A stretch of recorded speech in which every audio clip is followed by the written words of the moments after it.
tujuan utama dari liposuction itu bukan untuk membuat kurus, tapi untuk membentuk tubuh sehingga tubuh itu menjadi ideal. Jadi sebenarnya bukan yang beratnya 100 kilo mau di liposuction, itu agak salah persepsi.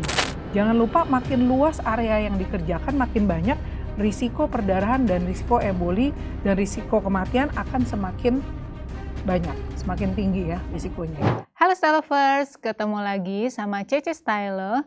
Dan di episode kali ini kita akan ngebahas soal beauty expert, khususnya di kecantikan yang yang dibahas langsung oleh dokter kulit atau spesialis DVE ya. Kalau misalnya beberapa body contour tuh kan ternyata ada sisi-sisinya gitu. Kalau orang mau, dok kayaknya ada beberapa part di badan aku yang pengen aku liposuction. Nah itu caranya gimana dok? Nah, memang salah satu kelemahan dari anestesi dengan bius lokal tumesen ini, kita dibatasi oleh keamanan toksisitas lidokain. Jadi kita nggak bisa ngambil full body area.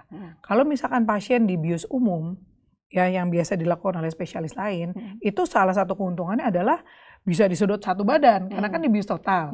Jadi bisa ambil lengan, perut, paha, pokoknya begitu keluar, rawat berapa hari, badannya bagus. Nah itu salah satu keuntungan dari mereka. Tapi kalau dari kami memang harus serial. Serial tuh jadi kita bisa satu kali periksa darah, hasil labnya bisa dipakai untuk beberapa kali. Biasanya jaraknya tuh antara paling cepat 1 minggu tuh udah bisa, asal areanya jauh. Misalkan pertama dikerjakan dagu, double chin, lalu kedua perut, itu bisa selang 1 minggu. Oh selang 1 minggu ya? Itu bisa, karena areanya berbeda, seperti itu. Jadi memang mesti serial, kita sebutnya serial liposuction. Tapi keuntungannya adalah dengan liposuction yang areanya sedikit-sedikit, pasien dapat langsung beraktivitas. Jadi hari ini dikerjakan, besok udah langsung aktivitas, keuntungannya itu. Oke, nah Style Lovers kita juga pasti kepengen tahu nih, untuk meminimalisir resiko ya gitu ya dok. Kita juga mau tahu sebenarnya bahayanya atau mungkin komplikasi yang bisa timbul nih dok kalau melakukan liposuction sendiri. Jadi kalau komplikasi yang paling sering terjadi adalah satu, memar, itu kan pasti ya. Memar, rasa tidak nyaman, lalu ada istilahnya kita sebut dengan seroma. Seroma itu ada akumulasi cairan, cairannya seperti nggak bisa keluar gitu. Jadi cairannya banyak itu nggak bisa keluar, jadi dia kayak bocor terus nggak bisa berhenti. Tapi itu juga bisa kita tangani dengan baik kok ya. Lalu yang sering juga terjadi adalah tidak sama kanan kiri. Misalkan kita paling susah tuh misalkan mengerjakan lengan, yang kanan kiri ini nggak sama nih. Atau yang berikutnya adalah dimpling. Dimpling itu kayak terjadi selulit. Seperti itu. Jadi itu bisa terjadi. Seperti itu biasanya yang sering terjadi ya. Nah terus ada lagi kah mungkin dok efek samping yang mungkin dari badan kita, mungkin penerimaan atau penolakannya sendiri dari penolakan. Sebenarnya sih kalau penolakan nggak ada ya, karena kan itu kan ditarik keluar ya. Mungkin kalau membicarakan penolakan, mungkin bila kita lakukan lemak itu kita transfer ke tempat lain yang sekarang lagi happening. Karena ada transfer ke muka sekarang lagi populer banget nih, fat graft istilahnya. Tapi justru dengan fat graft itu karena kita masukkan adalah lemak sendiri, penolakannya hampir nggak ada juga sebenarnya. Jadi kalau kita tarik keluar, risiko penolakan tidak ada, kita masukkan kembali ke dalam, risiko penolakannya juga sangat minimal ya. Kecuali kalau dimasukin ke orang yang berbeda. Itu udah beda, kan itu nggak mungkin. Ya. Jadi hampir nggak ada sih. Nah dok, liposuction itu kan jaringan kulit kita lemak dan ada pembuluh darah segala macam. Itu tuh ada risiko kayak pendarahan nggak sih dok yang bisa terjadi itu? Ada, sangat ada. Zaman dulu dok, kalau kita kembali ke sejarah liposuction, sebelum ini kan kita sebutnya wet teknik. Jadi kita basahkan, kita banjurin sehingga lemak-lemaknya pecah, lalu kita sedot. Nah itu kan dia jadi ada bantalannya. Jadi saat kanula itu kita masukkan, yang seperti sedotan itu kita masukkan, dia itu kayak bumpy gitu, di dalamnya dia kayak bisa bermain karena airnya banyak. Sebelum diciptakan teknik itu, ada yang namanya dry liposuction. Nah itu kering-kering, langsung disedot. Nah itu korbannya banyak banget. Zaman dulu banget itu korbannya banyak sekali. Karena apa? Karena kan daerah situ kan padat ya, cuman lemaknya doang bisa dicubit-cubit gor-gor gitu kan. Tapi saat kita masukkan, pembuluh darahnya kena. Ya pembuluh darahnya kena, penyembuhan lukanya jelek, kasus kematiannya banyak sekali saat itu. Nah jadi dengan ditemukan wet teknik ini, di mana lemak itu dibanjirin dulu, lalu dimasukkan zat buat mengecilkan pembuluh darah, jadi dia vasokonstriksi. Mm-mm. Nah itu sekarang membuat liposuction menjadi sangat aman. Namun risiko perdarahan tentunya ada.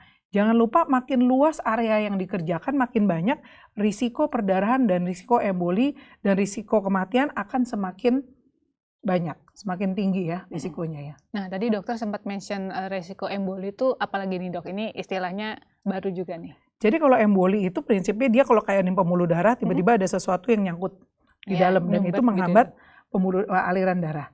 Nah itu emboli itu bisa terjadi. Kita sebutnya dengan emboli lemak. Jadi apa yang nyumbat di dalam pembuluh darah itu, ya itulah dia nih kayak ini biang kerok ini nyangkut di pembuluh darah. Nah itu bisa terjadi emboli lemak, di mana sel lemak itu nyangkut masuk ke dalam pembuluh darah dan itu akan justru bukan perdarahan tapi menghambat aliran darah. Kan itu kan tidak baik juga. Nah itu juga ada komplikasi tapi sangat jarang terjadi. Ya itu salah satu pengalaman dari liposuction atau istilahnya emboli itu ya dok ya. Ya salah satu risiko tapi jarang banget terjadi.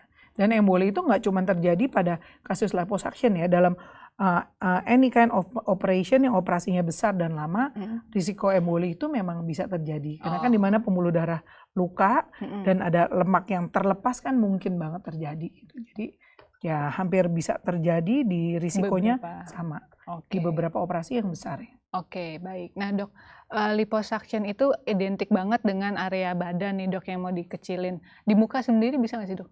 Bisa. Area mana aja tuh dok?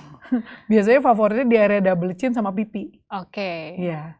Nah biasanya kalau pasien-pasien yang kepingin double chin, kulitnya kan mau disedot gitu biar nggak terlalu lemaknya berkurang gitu. Biasanya ada tindakan selanjutnya nggak sih dok kalau misalnya kulitnya agak kendur gitu? Biar mengencangkan kulit ya. Tentunya ada ya. Harus diikuti ya dok ya? Biasanya kita sarankan dengan pemakaian korset. Jadi pemakaian korset di area pipi, di daerah perut, daerah lengan, pokoknya daerah manapun yang diambil. Jadi ini kan lapisan kita kulit, lemak, di bawahnya otot. Lemaknya kita ambil, di situ lagi ada peradangan kan, dengan kulitnya yang masih belum kendor nih ibaratnya nih, karena masih meradang. Saat itulah korset itu harus dipakai balutan. Karena lagi meradang, ibaratnya lagi luka, dia dipres gini akan nempelnya bagus. Jadi itu area yang tidak boleh dilupakan. Biasanya 1 bulan pertama itu adalah waktu yang sangat penting untuk pemakaian korset. Biar tadi yang rongganya terisi lemak, dia kosong, dia dipres gini, dia bisa balik. Kulit kita itu sangat hebat kok. Elastisitas sangat hebat. Jadi itu dia akan bisa menempel kembali dengan kencang. Tapi kita lihat kalau ada yang udah kendor banget, ya agak sulit, mungkin tuh perlu di facelift ya, atau tummy tuck ya. Dan tapi kalau kita mau hasil yang lebih bagus, selain korset, setelah sebulan kita bisa lakukan tindakan seperti radiofrekuensi, seperti shockwave terapi, untuk meratakan hasilnya. Dan jadi lebih kencang, bisa. Bisa. Nah dok, liposuction itu kan menyedot lemak, sedangkan badan kita kan sebenarnya butuh lemak juga ya dok. Betul. Ya? Itu sedot habis atau sebenarnya masih ada yang sisa atau gimana? Nah, itu pertanyaan bagus sekali. jadi kita suka kerjasama dengan dokter spesialis gizi ya, gizi klinik. Itu kalau dilihat dari kilogram berat badan mungkin nggak ada yang turun. Tapi kalau dari persentase fat, itu berkurang loh. Persentase fat. Nah, fat itu kan ada 2 macam. Ada yang di dalam rongga, yang intraabdominal fat, yang seperti itu. Sama yang subcutaneous fat. Subcutaneous itu yang bisa dicubit. Nah, yang kita bisa sedot hanya yang bisa dicubit. Jadi kalau ke analisa body analysis tuh, biasanya itu kan dia ada tuh yang fat yang di dalam berapa, fat yang subcutaneous berapa gitu. Jadi yang kita bisa ambil hanya yang di luar. Kalau yang di dalam ya itu mau nggak mau mesti diet, jaga pola makan, olahraga. Jangan sedih, kita nggak bakal kekurangan lemak. Karena yang bisa diambil cuma yang bisa dicubit doang. Iya. Nah itu menarik banget ya dok. Nah terakhir dok, mungkin orang-orang penasaran gimana caranya nih tipsnya yang perlu dilakukan, diperhatikan juga kalau pasien mau melakukan liposuction. Tipsnya sendiri dari dokter gimana nih? Biasanya kalau saya kalau menghadapi pasien untuk menghadapi liposuction, satu alasannya dulu nih. Alasannya dia apa? Karena kita harus bisa memenuhi ekspektasi pasien. Ya masuk akal atau enggak, itu nomor 1. Nomor 2, lakukan pemeriksaan darah yang memang sudah layak dan sepantasnya dilakukan. Pasien banyak yang nawar-nawar, cuman nggak bisa, harus dikerjakan. Ketiga, harus mencari dokternya. Tanya benar tindakan seperti apa yang akan dilakukan. Our body is our body, that's why we have to know apa yang diinjeksikan, apa yang dikeluarkan, mulai dari saat anestesi, antibiotiknya semua yang diberikan kita harus tahu. Dan yang keempat, cek tempatnya. Kalau ada orang yang sangat kepo kayak pengen lihat kamar tindakannya dulu, oh saya dengan senang hati, silakan. Karena itu artinya dia adalah konsumen yang bijak ya. Jadi dia ngecekin perizinan klinik, perizinan dokter, dan semuanya itu harus dilakukan. Dan jangan lupa sebelum tindakan harus tanda tangan informed consent. Itu kan untuk keamanan dokter, pasien, dan kliniknya juga. Oke. Kira-kira itu sih yang bisa disampaikan. Oke, nah Dr. Rachel, terima kasih banyak atas penjelasannya nih soal liposuction. Jadi buat teman-teman yang mungkin ragu atau mungkin penasaran gitu ya soal liposuction seperti apa. Tadi Dr. Rachel udah menjelaskan secara rinci untuk ranahnya dokter kulit sendiri atau spesialis DVE ini. Kalau gitu Cece Stylo pamit undur diri dan sampai jumpa di video berikutnya. Bye!